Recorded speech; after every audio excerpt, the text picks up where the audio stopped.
नमस्कार, मैं समरभूमि से रोहित शर्मा। आज हम मौजूद हैं बिहार के क्रांतिकारी संगठन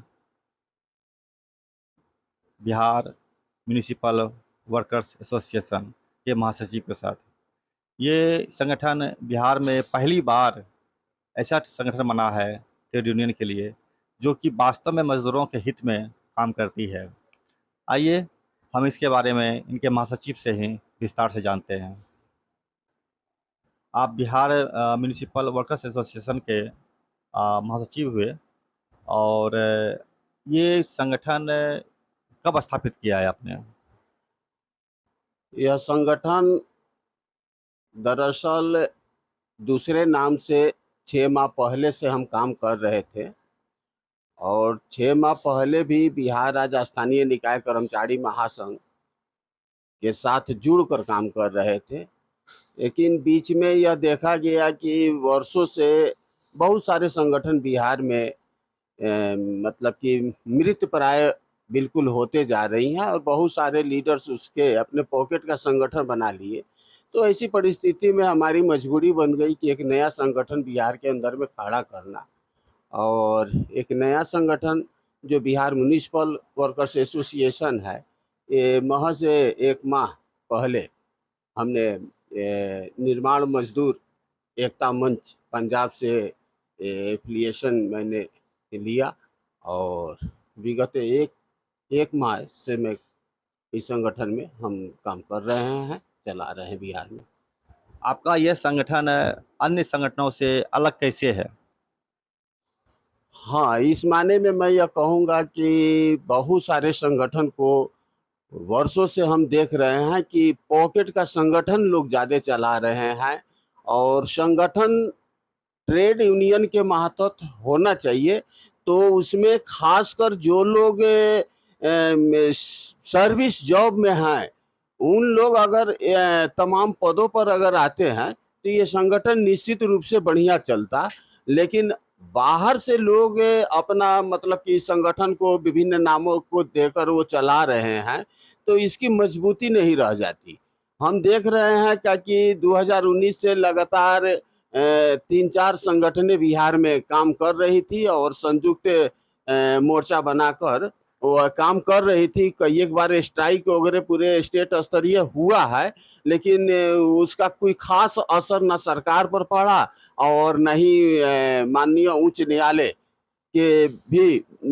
घर पे इसका असर पड़ा है। ज्यों के त्यों एक प्रकार से लापरवाही समझा जाए। ऐसी परिस्थिति में हमने अलग अपना संगठन बनाकर और एक आंदोलन के सही सच्चा आंदोलन के रास्ता पर जो हमारा सत्याग्रह होगा, उसे लोग देखेंगे और हमारा प्रयास होगा कि माननीय उच्च न्यायालय से लेकर और बिहार सरकार तक हमारी मांगे जो अभी तक लंबित है, उस पर मानने के लिए हम मजबूर करेंगे।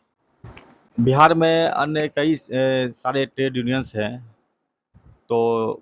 उससे उससे भी आप किस रूप में अलग देखना चाहते हैं अपने आप को? यह हम बताएँ कि बिहार में अभी तक दिखाई दे रहा है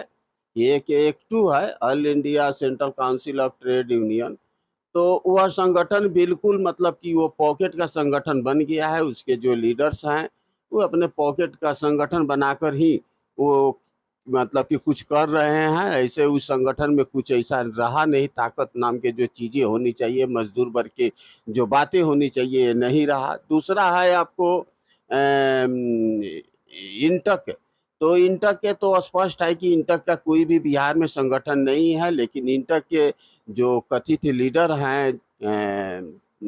तो वे मतलब कि तमाम संगठनों के साथ जुड़कर और वे मतलब कि जुड़े हुए हैं और हम भी थोड़ा समझते हैं क्या कि भाई उनके अंदर में कहीं न कहीं एक क्रांतिकारी भावना है, जुड़े हुए हैं तो हम उनका सम्मान करते हैं। लेकिन संगठन के नाम पर बिहार में उनका इंटक का कुछ भी नहीं है। एक है सीटू है, तो सीटू मतलब कि वो अपना मतलब कि उसका भी बिहार के अंदर में कुछ भी नहीं है एकदम। और एक है लोकल बॉडी एम्प्लॉइज़ फेडरेशन, तो मैं देख रहा हूँ कि उनका तो आह्वान हुआ है कि 21 तारीख से मतलब कि पूरे बिहार में शहरी नगर निकाय का अनिश्चितकालीन हड़ताल, लेकिन कहाँ तक सफल होते हैं, हमको तो इसमें संदेह है। चूँकि पिछले दिनों की बात याद आती है कि 1 साल पहले, 2 साल पहले, 3 साल पहले उनके साथ एक कुछ और संगठन को मिलाकर एक समन्वय समिति का गठन हुआ और हड़ताल वगैरह अनिश्चितकालीन हड़ताल में लगभग 45,000 से अधिक बिहार में कर्मचारी लोग ज़रूर वो भाग लिए, लेकिन आज तक वह मुद्दा टाँय-टाँय फीस रहा। अंततः अगले साल जो बात थी और ये वो मामला बिहार सरकार जो है वह हाई कोर्ट को सुपुर्द कर दी। हाई कोर्ट ने ये फैसला भी दिया था ताकि 2 महीना में सरकार कर्मचारी संगठनों के साथ बातचीत कर और इस समस्या का हल ढूँढे। लेकिन आज तक सरकार 2 महीना कौन पूछे कि 1 साल हो गया और आज तक के सरकार के कान में जू नहीं रंग रहा है और संगठनें भी लगभग मृतप्राय हैं। ऐसी परिस्थिति में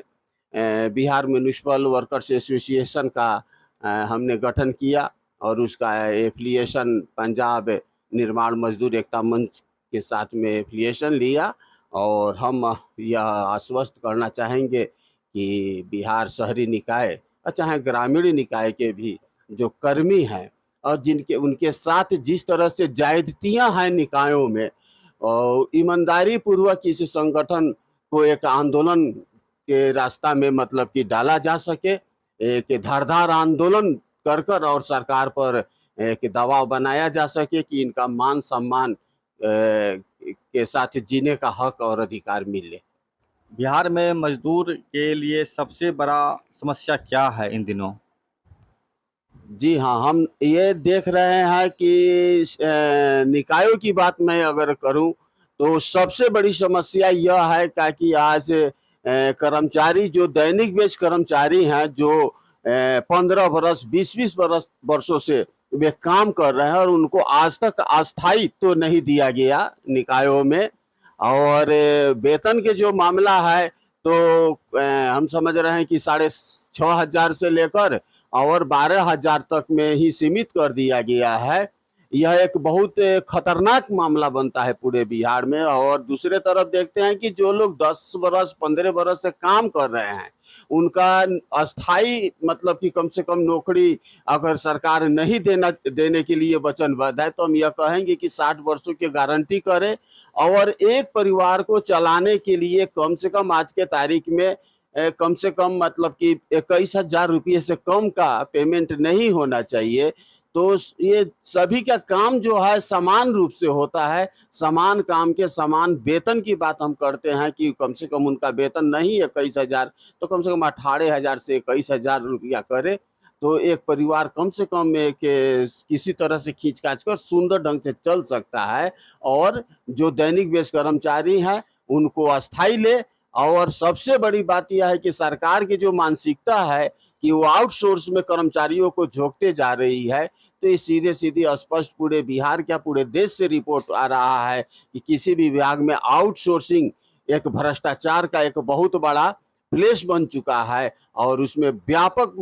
पैमाने पर भ्रष्टाचार के कारण जो मजदूर हैं, वो प्रताड़ित हो रहे हैं। तो इस आउटसोर्सिंग को खत्म करने की बात हम कर रहे हैं। अभी कुछ दिन पहले आप बेतिया नगर निगम की तरफ से एक आदेश जारी किया गया था। उस आदेश के तहत 156 मजदूरों को नौकरी से निकाल दिया गया, जिसके खिलाफ आपने काफ़ी संघर्ष किया और भूख हड़ताल का आयोजन भी किया। तो मुझे ये बताइए कि ये क्या माजरा है इसमें है? जी हाँ, इस पर हम यह कहना चाहेंगे कि सितंबर 2019 में 156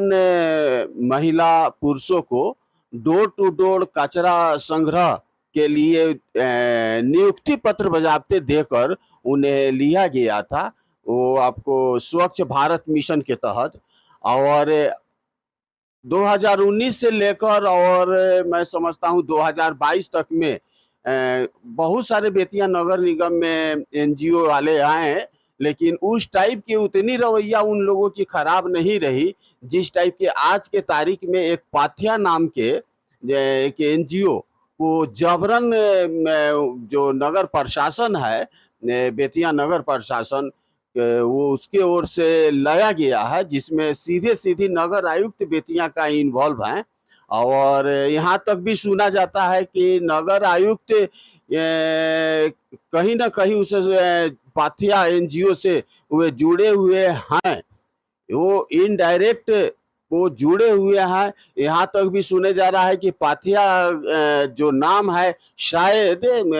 नगर आयुक्त की पुत्री का नाम है, और उनकी पत्नी जो है शायद पाथिया के वो अध्यक्ष या कुछ अच्छे ओहदे पर हैं वो संगठन। और उस एनजीओ को बेतिया में लाकर एक प्रकार से ऐसा कर्मचारियों के विरुद्ध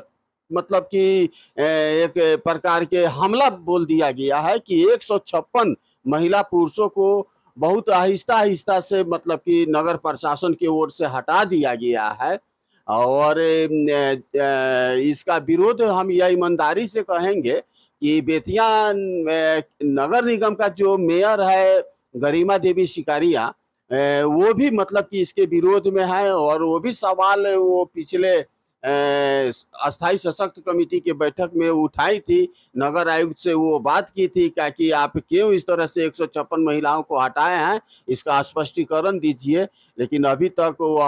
इन सवाल के जवाब को देने के लिए नगर आयुक्त शंभू कुमार जो हैं वो बचते रहे हैं। ऐसी परिस्थिति में मतलब कि बहुत सारे महिलाएं जो 11 सितंबर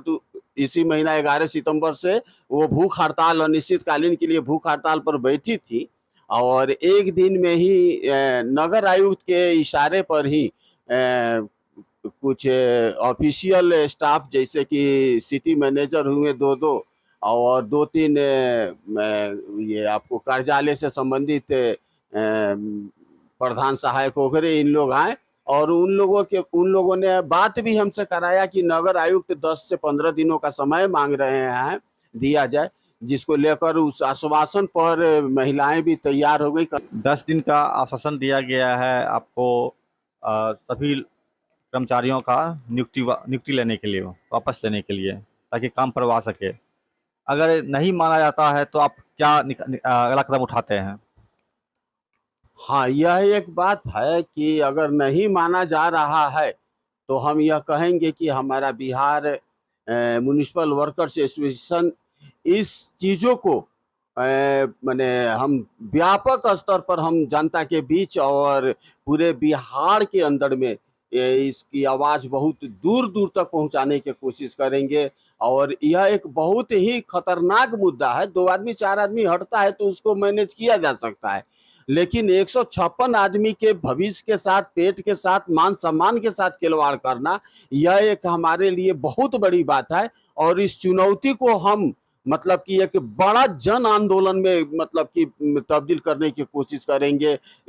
धारदार आंदोलन भी हम इसके ऊपर में चलाएँगे, और हम मजबूर करेंगे कि नगर आयुक्त जो शंभू कुमार हैं, बेतिया नगर निगम का जो प्रशासन है, जिस ढंग से, जिस नियमों से, कौन सा गलत नियमों से जिस तरह से वो हटाया है, वो ले अथवा मतलब कि यह भी साबित हो चुका है कि बेतिया नगर आयुक्त जो है वह करोड़ों करोड़ों करोड़ का घोटाला में वे मतलब कि उनके रिजिंग में घोटालाबाजी हुआ है। और इस पर भी हमारा एसोसिएशन जो है व्यापक स्तर पर एकदम जन आंदोलन को अपना चलाएगा, और बहुत धारदार बनाकर ये मतलब कि हम न्याय तक पहुंचाने की कोशिश हम करेंगे। बिहार म्युनिसिपल वर्कर्स एसोसिएशन के महासचिव रविंद्र कुमार रवि का ये बयान है, और उन्होंने चेतावनी दिया है सरकार को कि वह हाईकोर्ट के आदेश को भी माने, और जो मजदूरों को नौकरी से निकाला गया है उनको भी अपने स्थान पर पुनः वापस लिया जाए। इसी के साथ मैं समरभूमि से रोहित शर्मा, नमस्कार।